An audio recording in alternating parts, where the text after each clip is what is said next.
Ya, lu mengkritik pemerintah, lu dibilang kadrun. Gue dibilang kadrun. Sekarang sebelum gue bilang sebelum mendeklarasikan sebagai kafir. Sekarang lu dibilang apa? Sekarang gue dibilang bajingan, domba gurun dan lain-lain, semua tuduhan itu semua. Domba gurun udah gitu bilang. Istilah baru tuh domba gurun, keren. Makanya gue bilang, gue ketawa. Tapi bagi gue, ketika gue dicap apapun, maka gue akan tertawa dan tersenyum. Berarti gue sudah berhasil mengganggu kekuasaan.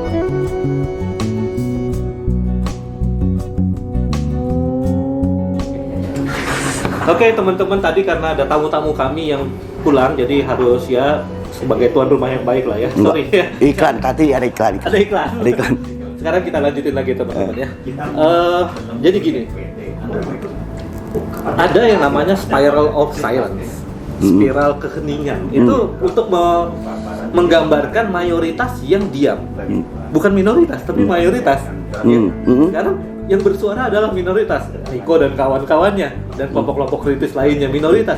Sekarang pertanyaannya, minoritas dan mayoritas dalam konsep spiral of silence itu adalah bukan misalnya antara kalau di Indonesia agama mayoritas adalah Islam misalnya, bukan itu gitu, tapi dalam pemahaman bahwa ketidakadilan telah terjadi. Jadi ente adalah minoritas adalah orang-orang yang memahami ada ketidakadilan, memahami sumber masalahnya di mana dan ente bergerak.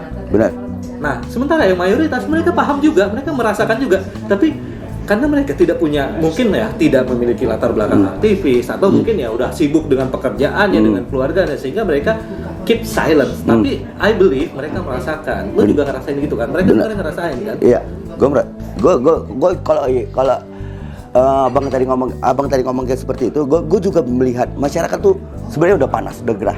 Buktinya follower lu banyak ya. Benar. Tapi gini, kita juga harus melihat mengacu pada sejarah. Sejarah kemerdekaan bangsa kita. Berapa persen sih rakyat yang bergerak pada saat itu? Nggak lebih dari 10%, Bang. Yang berjuang angkat senjata dan lain-lainnya. Tapi hasilnya apa? Hasilnya apa? Bangsa kita mendapatkan kemerdekaannya. Begitu juga ketika 65 terjadi perubahan kekuasaan. Mahasiswa saat itu. Mahasiswa segala macam. Berapa persen yang bergerak? Iya. Nggak lebih juga dari 10%. Tapi hasilnya bisa merubah tatanan. 98 juga mahasiswa. 98 juga gitu. Berapa persen sih yang bergerak? Mahasiswa. Tapi hasilnya bisa mampu memicu pergerakan itu. Sama seperti kayak hari ini, gue selalu percaya berapa persen sih yang bergerak. Tapi lihat nanti apakah kita berhasil. Ini kan akan pembuktian. Tapi yang pasti sejarah selalu berulang. Hanya para pelaku dan tokoh sejarahnya saja yang selalu berbeda. Betul. Jadi gue selalu percaya people power itu pasti akan datang, cepat atau lambat. Wah, ini kita perlu semangat nih dari aktivis muda Niko Silalahin. Niko, gue sekarang mau katanya isu-isu nih. Ini ada isu yang menarik nih terkait juga dengan kemarin pernyataan Pak Menak YCQ. Ini dengar-dengar week 23 Maret ya week, sorry. 23 Maret itu apa? Hari PON apa? Rabu PON. Wah, nanti kita ngomong soal. Jadi ada isu nih 23 Maret nanti itu katanya itu Rabu PON dan ada isu desas-desus lah ya namanya juga isu ya bahwa itu adalah hari yang dipercayai oleh ya para petinggi negeri ini untuk melakukan perubahan ya termasuk reshuffle. Oh iya, thank you bos. Termasuk reshuffle. Nah, dengar-dengar juga Menak YCQ yang kemarin si Niko demo itu juga mau di reshuffle. Dengar-dengar katanya. Tapi menurut lo reshuffle menyelesaikan masalah nggak sih? Kalau gua bilang sih Bang, mau 1000 kali pun terjadi reshuffle, mau 10.000 kali pun reshuffle terjadi, ini nggak akan menyelesaikan apa? Karena sumber masalahnya cuma satu, kepemimpinan nasional. Yang harus di reshuffle itu bukan kabinetnya, tapi pemimpin nasionalnya diganti. Seru. Kan sudah dibilangnya, kan sudah jelas dikatakan tidak ada visi dan misi menteri, yang ada hanya visi dan misi presiden. Jadi yang harus diganti itu presidennya, bukan menteri-menterinya. Karena tinggal visi misi itu diuji kan? Diuji. Apa yang dilakukan menteri itu atas perintah presiden kok? Wah. Kenapa kita mengatakan ke atas perintah presiden? Karena presiden yang memilih menteri-menteri itu dan presiden sudah menegaskan tidak ada visi dan misi menteri. Yang ada visi dan misi presiden. Selesai. Betul. Nah, setelah mengganti, misalnya terjadi penggantian ya. Menurut ente gimana the next-nya kita nih? Kalau misalnya lewat pemilu atau apa, lu sampai kepikir nggak sih kayak gitu? Atau lu cuma ya harus ganti, tapi lu nggak mikirin caranya. Kalau masalah caranya Bang, banyak kok orang-orang cerdas kita. Banyak kok orang-orang jujur kita yang siap mengambil alih dan memimpin bangsa ini. Kalau memang nggak ada lagi yang sanggup, nggak ada lagi yang berani, dan nggak ada lagi yang benar-benar siap memimpin, gua pun siap mimpin. Kok mesti takut-takut? Kok kita mesti nunggu, oh harus ada ini, harus ada ini? Karena kita hari ini selalu didogma dengan diperuncing dengan perbedaan, tapi tidak didorong persamaan-persamaan kita. Ketika beda pendapat, dianggap kita buzzer, dianggap kita apa, bla bla bla. Padahal buzzer-buzzernya di belahan negara. Ketika lu mengkritik pemerintah, lu dibilang kadrun. Gue dibilang kadrun. Sekarang sebelum gue bilang sebelum mendeklarasikan sebagai kafir. Sekarang lu dibilang apa? Sekarang gue dibilang bajingan, domba gurun dan lain-lain, semua tuduhan itu semua. Domba gurun lagi dia bilang. Istilah baru tuh, domba gurun, keren. Makanya gue bilang, gue ketawa. Tapi bagi gue, ketika gue dicap apapun, maka gue akan tertawa dan tersenyum. Berarti gue sudah berhasil mengganggu kekuasaan. Dan hari ini, ketika gue berhasil mengganggu kekuasaan, maka gue akan berpikir bagaimana merebut kekuasaan. Lebih bagus seperti itu gue berpikir. Jadi ngapain kita ragu takut-takut? Karena hari ini, penguasa saat ini hanyalah perpanjangan tangan dari oligark. Ya. Perpanjangan tangan. Sehingga yang kita lihat adalah penguasa hari ini hanya sebatas boneka. Oke. Kenapa begitu? Oke, ya. Teman-teman nih, gue dialog sama Niko jadi ngeri sendiri nih. Keras banget. Tapi sebenarnya keras karena suaranya keras sebenarnya. Tapi semua logikanya sih masuk akal ya. Perebutan kekuasaan bukan sesuatu yang terlarang. Benar. Ya kan? Itu terjadi di dalam sejarah peradaban manusia. Benar. Nggak usah jauh-jauh Bang. Kita punya perebutan kekuasaan kok dengan siklus 5 tahunan pemilu. Iya. Itu kan perebutan kekuasaan juga. Bukan sesuatu yang makar atau apa ya. Jadi teman-teman dulu pernah ada senior kita Bang Egi gitu ya, dituduh makar ya, padahal belum melakukan apa-apa. Benar. Baru cuma ngomong, baru komentar. Padahal makar itu ya harusnya dia udah angkat senjata, dia udah nembak-nembak lah gitu. Camkan aja sebegini. Presiden sudah mengatakan mereka tidak bisa bilang atas nama demokrasi perpanjangan masa jabatan tidak bisa dihentikan karena mereka bisa apa? Kalau gitu atas nama demokrasi juga kami minta percepatan pemilu, selesai. Wes. Kan sama kan? Kalau mau bicara demokrasinya. Atas nama demokrasi. Atas nama demokrasi, presiden memperbolehkan tidak akan menghalangi orang untuk perpanjangan masa jabatan. Masa jabatan. Kenapa perpanjangan masa jabatan dia biarkan? Oke, kalau gitu kami minta percepatan pemilu, selesai. Bahkan ada yang nyeleneh lagi. Kalau bisa besok pemilu udah.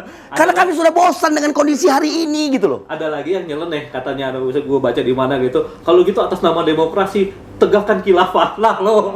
Itu makanya. Jadi aneh lagi kan. Nah, meskipun ya percepatan pemilu ya, bagaimana persiapan pemilu juga nggak gampang sebenarnya saat ini. Tapi kalau emang itu menjadi sebuah agenda nasional, keinginan nasional, why not gitu kan sebenarnya.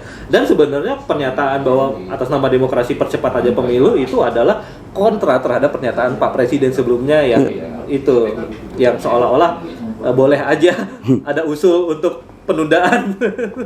Oke, kan jadi gini, yang kita lihat ini adalah kegilaan-kegilaan yang dipertontonkan. Jadi akal sehat kita, akal sehat bangsa selalu diserang dengan narasi-narasi nggak cerdas. Sama seperti ketika, yang nggak usah jauh-jauh lah. Kita semalam aksi di Kementerian Agama sampai mengatakan Yakut yang menggunakan analogi lolongan anjing. Ini kan narasi-narasi nggak sehat yang dibangun. Kenapa sih bangsa ini selalu sibuk, penguasa hari ini selalu sibuk membuat kekacauan, membuat anak bangsa saling serang, saling kritik, dan saling apa? Padahal sementara yang kita tahu mereka gagal mengelola keuangan negara kok. Hari ini coba lihat pembukuan utang negara sudah berapa banyak. Betul. Bahkan untuk membayar utang negara hampir 700 triliun bayar bunga dan pokoknya saja. Nah ini kan benar-benar mereka benar-benar tidak mampu. Tapi apa yang terjadi hari ini? Yang terjadi hari ini kondisi ekonomi rakyat terpuruk, tapi kondisi keuangan para penyelenggara negara naik sangat signifikan, bahkan sampai 800%. Iya. Ini yang terjadi. Berarti apa yang kita lihat? Rejim ini benar-benar sangat korup. Seharusnya kalau memang benar-benar ada penegak, lakukan dong pembuktian terbalik. Dari mana tuh kekayaan harta pejabat itu bisa meningkat signifikan? Ya sebenarnya untuk membuktikan tidak korupsi dengan pembuktian terbalik. Pembuktian terbalik. Ini dia misalnya punya bisnis ini tunjukin. Gitu. Iya, harus ada dilihat. Rezeki orang beda. Ya rezeki orang beda-beda tuh kata penonton di sebelah sana. Bang Niko ya, jadi sebenarnya ya kalau di UI Watch ini kita melihat ada istilah namanya KGB, komunisme gaya baru. Ya memang sebenarnya tidak merujuk kepada komunisme zaman dulu tuh yang bunuh-bunuh itu ya, bukan seperti itu. Tapi karena masyarakat Indonesia punya pengalaman buruk notoriously ya tentang PKI, tentang komunisme, dan itu selalu diasosiasikan dengan kezoliman, kejahatan dan sebagainya. Jadi kalau ada orang membunuh anaknya sendiri, PKI itu ya, gitu. Padahal bukan gitu kan. Tapi kadang-kadang kalau kita kesel PKI gitu kan atau komunis gitu, padahal nggak juga gitu ya. Nah, pun ada teori, ada anggapan seperti itu bahwa kekacauan ini semua itu karena ada sifat-sifat yang sama dengan atau mirip dengan yang disebut dengan komunisme gaya baru, yaitu misalnya sifat berbohong, mengadu domba. Itu karena dulu PKI juga suka adu domba teman-teman ya, berbohong juga suka berbohong dan mengadu domba dan sebagainya lah gitu. Jadi sifat-sifat buruk itu. Jadi kita melihat ke sana sih sebenarnya ya. I hope you are agree with that. Kurang lebih seperti itu karena gue tahu lu latar belakangnya juga sama kayak gue, tapi ya kita lihatnya dari sudut yang seperti itu. Oke, Bang Niko, ada lagi yang mau disampaikan? Kalau gua sih cuma satu mau menyampaikan. Pak Jokowi, sudahlah. Wes warek. Rakyat sudah benar-benar terpuruk. Jika Bapak masih seperti ini, lebih baik Bapak mundur. Karena apa? Karena sayang bangsa ini, Pak. Iya. Padahal kalau memang Bapak benar-benar negarawan sejati untuk menciptakan kesehatan dan pendidikan gratis bagi seluruh rakyat di negeri ini, sangat mampu kok bangsa ini. Dengan cara apa? Kelola tuh sumber daya alam yang ada. Kelola tuh sumber daya manusia yang ada. Kelola tuh untuk semaksimalnya kemakmuran rakyat. Tapi hari ini yang kita lihat adalah kemakmuran pejabat beserta istri-istri dan koloninya dan oligark. Inilah realita yang terjadi. Sehingga rakyat sampai hari ini masih bisa kita melihat ada rakyat yang menjadi badut untuk mengemis. Oh, itu sering banget. Ini karena apa? Karena memang pemerintah telah gagal mensejahterakan seluruh kehidupan komponen bangsa. Ya. Maka terjadilah seperti itu. Tapi kalau pemerintah berhasil, maka pengemis tidak akan ada.